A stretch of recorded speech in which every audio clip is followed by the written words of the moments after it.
Hi, everybody. It's Emily, and I'm here with lesson one of my Witchcraft Fundamentals course. This lesson is on cosmology and ethics.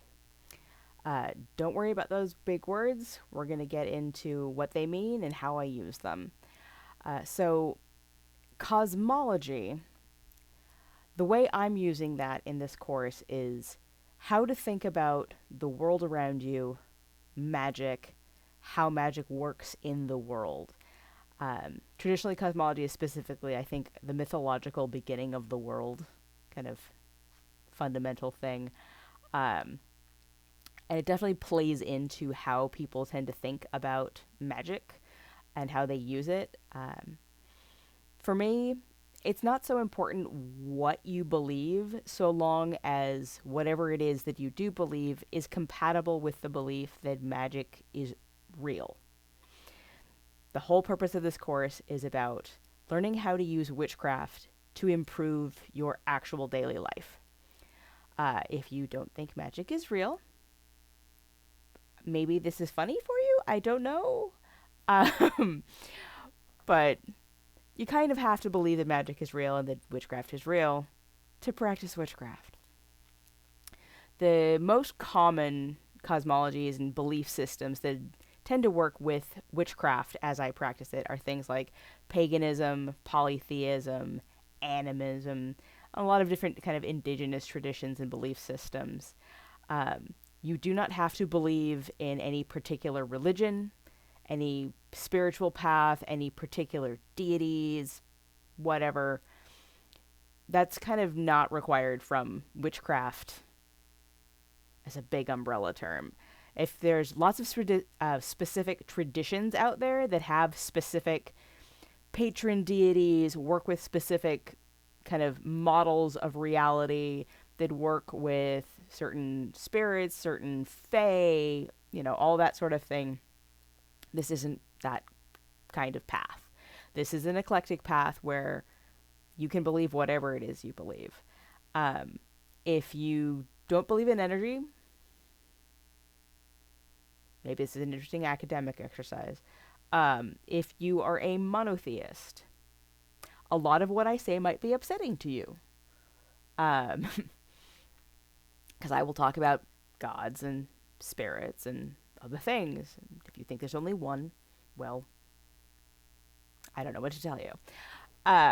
Animism, that is the idea that everything in the world, trees, rocks, rivers, buildings, have a spirit of some kind. There is a spectrum of what that word means when you say spirit. A spirit, depending on who you are and how you think about things, could be, what we all think of kind of from the movies, where it's a sentient entity that doesn't have a body, that is very, specific, all the way to a more metaphorical point of view where it's this tree has an energy that is a unique energy, and that is its spirit. It works. Believe whatever it is you believe. Try to understand that as I kind of move through material, I can only speak from my own point of view. Since I don't know you and what you believe, I'm obviously not going to speak directly to what you do, unless you happen to do exactly what I do, and I find that very unlikely. I personally am a polytheist. I believe there's many deities. We might disagree on what the definition of deity is. There's many spirits. There's many energies. That's what I believe. What you believe, as long as you believe that energy is a thing, we can interact with it, and that we can then interact with it in a way that makes a difference in the world, that's really all we've got to agree on. Everything else is kind of be who you are. Be true to yourself. One of the really common things you'll find if you've ever participated in pagan or magical community, we tend to have our kind of events centered around something we call the Wheel of the Year. And these are kind of the pagan holidays. And it's really just a framework for marking the change of the seasons over time. those specific holidays are not something that are going to be part of this course, except insofar as certain times of year have certain energies associated with them. You know, summertime, there's growth energy, there's prosperity energy, there's fertility energies. Wintertime is more introspective, you know, a little bit slower, more restful, because that's what's happening in the world around us. The world is a big place, and where if it's summer in the northern hemisphere, it's winter in the southern hemisphere, and vice versa. So, you know, it's not so much, you know, on April 1st, all across the globe, the energy is going to be a particular way. It's not quite how that works. It just means pay attention to the energies around you. The turning of the seasons has significance, and as we get into later lessons where we're going to talk about correspondence, and correspondence is essentially the idea that everything in the world has a particular flavor to its energy. You know, honey is all about sweetness and prosperity. You know, bitter roots are bitter. They're about, you know, astringent, cleansing, resetting, sometimes banishing. You know, that's the idea of correspondence, and obviously we'll talk much more about that. There's 2 whole lessons on it. But in terms of how you think about the world, be aware that as seasons change, it changes sort of the energy flow of an area. And to maximize your energetic workings, you can work with those energies. You don't have to, but it helps. So that brings us to the big one. What is magic?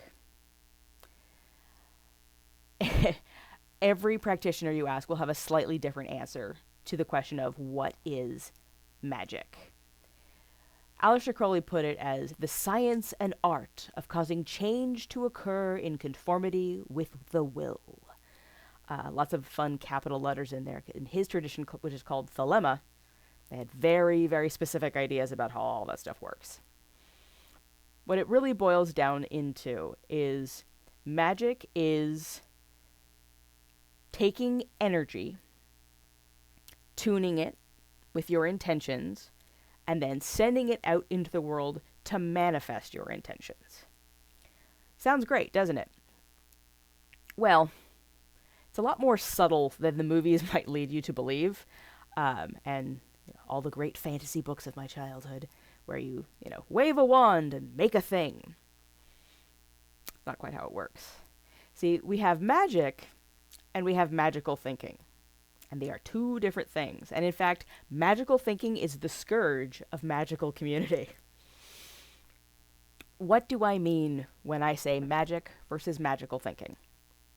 Magic is about nudging probability.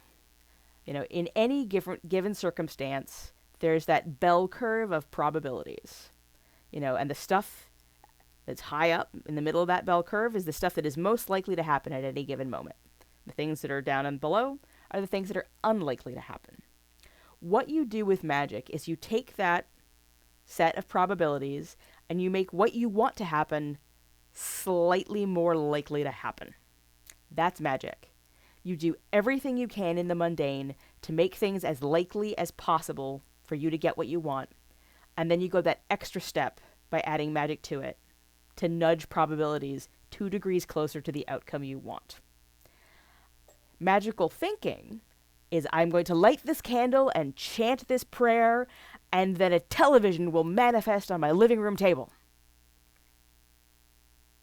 That's not how that works. Probability. If you're trying to get a new job, and you look at jobs, draft your resume, write a cover letter, apply for jobs, network with people, go for interviews, magic will help you write a better resume, find the right jobs to apply to, come off a little bit better in your interview. That's magic. What magic is not going to do for you is have you walk down the street, bump into a guy in a suit who's going to say, you there, you shall now be my head of marketing. probabilities. Things that are likely to happen, things that are unlikely to happen. Magic is not going to manifest a television out of nowhere. It's not going to manifest the love of your life if you never leave the house. You're not going to stumble upon them in your driveway. That's not how magic works. It makes something slightly more likely to happen. It is a support to mundane action. It is not a replacement for mundane action. That's not how it works.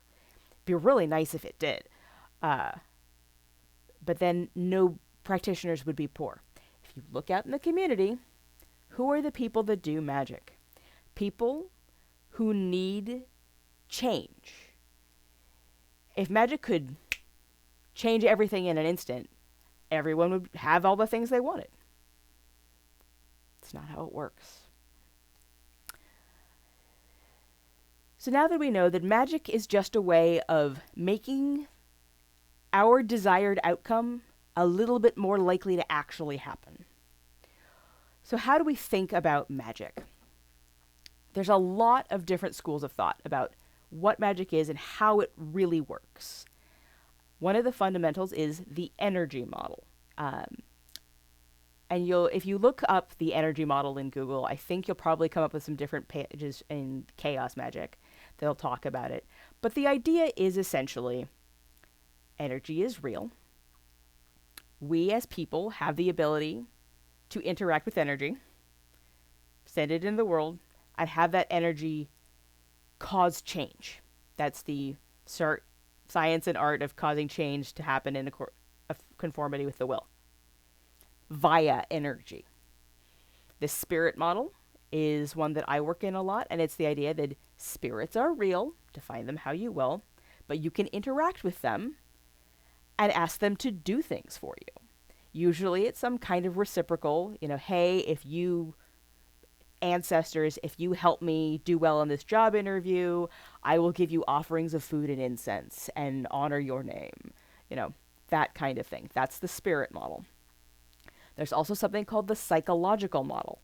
And a lot of people do work in the psychological model. The idea is kind of that everything is in your head, and what you're doing with magic is changing patterns in your brain. However, that does not mean that it's the placebo effect. The difference between the psychological model of magic and just psychology is the idea that we are beings that are connected with the world around us. It's very quantum physics. Our atoms and electrons interact with the atoms and electrons of the things around us. And so when we change things in our head, how we think about things, what we believe, that belief then projects out into the rest of reality. We are not separate from reality. We are merely part of reality. And so we do magic to change things in our heads that then changes things in the world. Those are all different ways of thinking about magic. And you can get very introspective, deep thought, angels dancing on the head of a pin kind of thing when it comes to what is magic? What is the mechanism? What is really happening? Are there truly spirits? Is there truly energy? That's not really the important question. The way I look at magic is if I do certain things, my life feels better. Therefore, I'm going to keep doing them. Do I know with scientific, repeatable, quantifiable evidence that when I light this candle and anoint it with oil and project my will into it, that lighting that candle and burning it makes a recruiter notice my resume? Well, no. But if I do these things, I tend to get better results than when I don't do these things. That's good enough for me. I don't necessarily need to know every little tiny detail about why. As long as I know if I do these things, I'm more likely to get the results I want. I don't see a problem with that. I don't necessarily have to understand it if it works. I've been doing this long enough that I do think that I understand it, and I do think that I know how it works, but I couldn't prove that to anybody else. And I'm okay with that. Something we call personal gnosis, and we'll be talking more about that in future lessons. The next kind of thing to think about are part of energy is auras and planes. So if you've been anywhere in metaphysical space, you've probably heard the term aura. And an aura is essentially the energetic body of a person or thing. All objects in the world have, their physical manifestation. I have skin, bone, arms, I have meat. That's my physical body. But I also have energy. And, we know that a lot of our being is made up of electrical impulses and nerves and neurons and current traveling through the body. It's energy moving in our bodies that, my brain sends an electrical signal to my arm to wiggle my fingers. Those same energies also flow slightly outside of the physical body. Anyone who has ever ridden a bus or a subway and had someone squished up against them and you feel like your personal space has been violated. Well, yeah. That person who is physically close to you has actually entered into your energetic body. Their energetic body and your energetic body are meshing together. And it feels really uncomfortable, particularly if you are not comfortable with the person doing it. If it's a stranger, someone you don't like, it just feels gross. We have an energetic body. And many, many different cultures around the world have different ways of thinking about codifying what the energetic body is. Whether it's the aura, whether it's your chi, there's some ideas where you have an energetic bodies, which are, an etheric body, an astral body, an angelic. You can have all these series of higher vibrations of energy in order to find enlightenment kind of stuff. That's cool. I do personally like the chakra model out of Hindu belief, coming out of India, where you have the energy centers of the body that are a particular flavor, and you can think about the health of your energetic body through, what your aura is doing.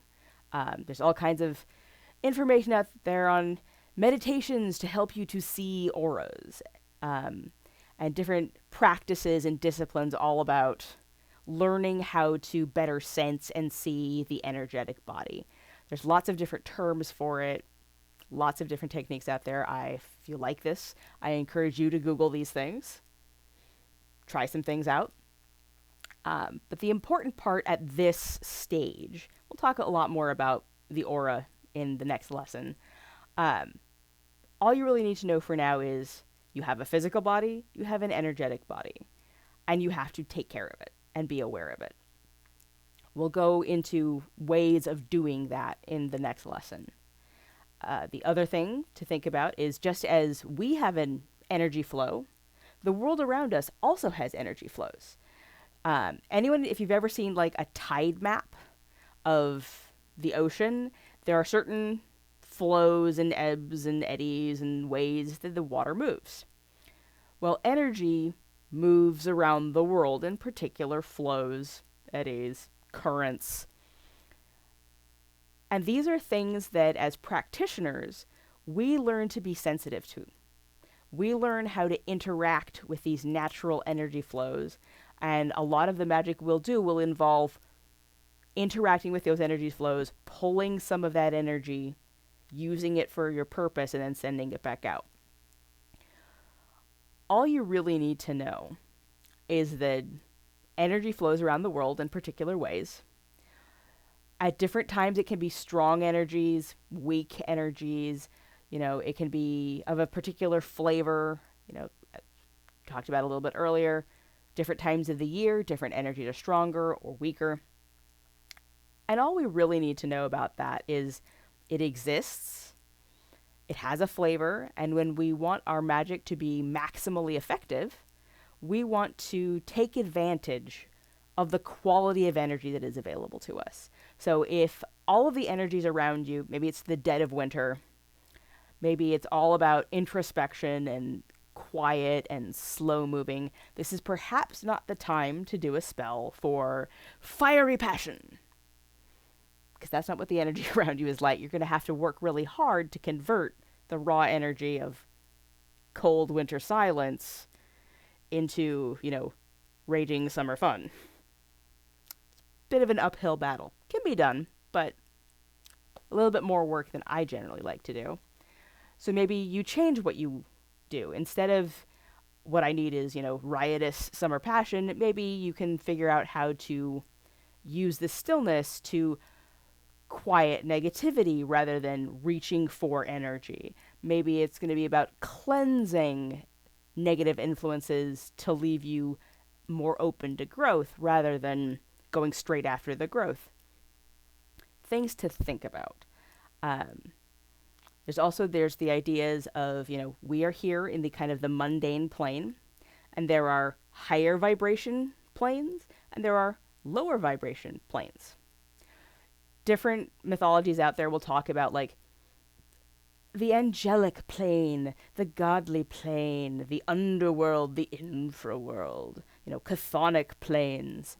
And some of them get very kind of ooky spooky about it. It's like, oh, and things in the underworld are like evil and dark and demons. They're all going to eat your face. And all the things in the upper worlds are happy and light and perfect and the way to find your true self. Right. You could think of it as the colors white and black. White is not better than black. Upper is not better than lower.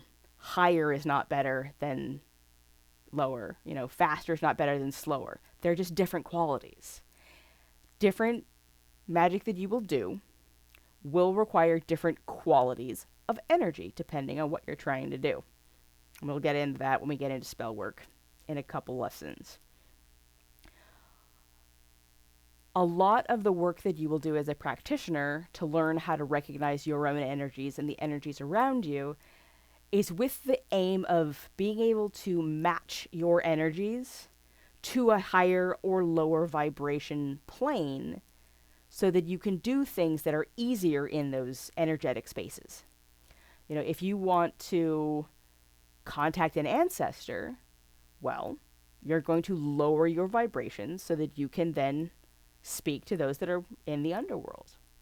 If you want to work with a bunch of fae to learn how to travel the astral plane or something like that, you might learn how to raise your vibrational energy to better work with fae entities that are on a higher vibrational level. It's not better than lower. Lower is not worse than higher. They're just different. There's a lot of stigma around kind of lower vibration energies, darker energies, and we'll talk a little bit about that when we get into correspondences and some of the terrible racism where a lot of that is based. Yay. But yeah, for now, all you really need to worry about is energy exists. Some of it's higher, some of it's lower, some of it's just right here. And you'll be learning how to work with that. That brings us to ethics. Now, I'm assuming that most of you that are watching this are adults. Or maybe you're teenagers and you're soon to be adults. This is really not for kids. But you're a sovereign being and you get to make your own choices. I'm not going to dictate to you what is or is not ethical behavior. I'm going to make a few suggestions because I think it will make your magic more effective if you have a few basic ethics down the line. First off, very, very simple. Don't be a dick. Don't be that guy. You know, don't be an asshole. Seems very simple. But part of magic is the idea, something we call sympathetic magic, and we'll talk more about later, is that like energy will attract like energy. So happy energy will tend to attract more happy energy. Angry energy tends to attract more angry energy. So if you're a dick, the energy you're going to attract is going to make your life worse. Don't do that if you can avoid it. We all have static. We all have bad days. We get over it. We make up for our mistakes by doing good things. So don't be a dick. It can actually make your magic a lot harder than it has to be. Know yourself. To be an effective practitioner, you have to do work to get what you need. And what you need is not necessarily what you think you want. It's very much that be careful what you wish for, you just might get it. If you want your magic to make your life better, you need to know what you actually need in order to be happier, in order to have a better life. You know, the number of people I have seen that do like love spell after love spell after love spell, trying to find a good partner, and they get partner after partner after partner who is terrible. Well, what energy are you actually putting out there? What are you actually asking for that the universe keeps manifesting for you? Now, that does not mean that I subscribe to the, everything happens for a reason. Everything that happens to you is because of something you've done. That's not necessarily the case, because other people also have free will and also do things. And sometimes you get caught in their wake or backlash, and you are collateral damage for someone else being a dick. Not everything is your fault. But if you can, don't be a dick and know thyself. The next is taking responsibility for your actions. The whole point of doing witchcraft is taking control of your existence, taking control of your life, doing everything you can to get the results you want. That means you need to take responsibility for what you do. You need to take responsibility for what you choose not to do. You do not have to take responsibility for the dude down the street. There is a difference there. You do not have the weight of the world on your shoulders because you're a practitioner. It just means that you don't get to pretend the things that you do don't have consequences, because they very much do. And the last, and the most important bit of ethics in terms of being a practitioner in the world today is cultural appropriation is bad. If you are part of the overculture, the majority culture, perhaps do not steal things from indigenous or oppressed cultures, claiming them as your own, breaking them out of their cultural context, and in fact making the lives of the people who originated the practice even worse. When we get into correspondences, we're going to talk a lot more about cultural appropriation. And I do have a video up on decolonizing magic, all about how to think about magic, examine and acknowledge the places where people of the past made the wrong choices, and what we can do moving forward to decolonize our practice, both for our own sake and the sake of those around us. Part of that whole taking responsibility for your actions is not harming other cultures. Otherwise, what you're going to attract and what's going to affect your magic is oppression. I don't want that in my magic. I would assume you don't want it in yours. So let's not be dicks and not practice cultural appropriation. All that being said, once again, you're an adult. You get to make your own choices, be they ones that I would approve of or not. Your life, your responsibility for your choices. So, from this, it is time for your post-lesson tasks. This is your homework, should you choose to do it. And I really hope you will give it a good think.